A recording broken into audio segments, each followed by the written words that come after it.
Konferencija za medije i prezentacija mogućnosti online studiranja na našem jeziku u organizaciji Doba fakulteta iz Maribora, najvećeg online fakulteta u jugoistočnoj Evropi, održana je u četvrtak 2. juna u Privrednoj komori Banja Luka. Doba fakultet za primijenjene poslovne i društvene studije Maribor škola je sa savremenom evropskom vizijom i međunarodnim standardima kvaliteta.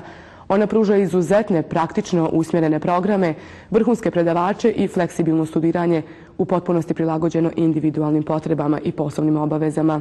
Kao dio Doba poslovne grupe, ova samostalna visokoobrazovna institucija iza sebe ima 21 godinu iskustva u obrazovanju i 11 godina iskustva u online studijima. Diploma koja se stiče online studiranjem na Doba fakultetu važi u cijeloj Evropskoj uniji i obezbjeđuje sigurnu budućnost, praktičnu usmjerenost, veću mogućnost za zaposlenje i sticanje značajnih kompetencija za suočavanje sa izazovima u poslovnom svijetu. Pogledajmo o čemu se radi. Smo mi škola koja vidi u budućnost, znači sa online studijama, sa kvalitetnim programima koji su europsko usmereni i koje jedine izvodimo tako u Sloveniji, u Srbiji i sad i u Republikoj Srpskoj.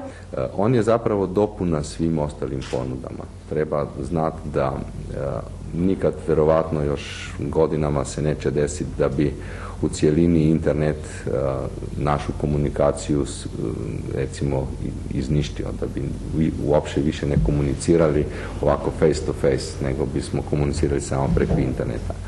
Po nekim podacima koje sam ovako preko interneta dobio, u Bosni i Hercegovini recimo 34% ljudi koristi internet.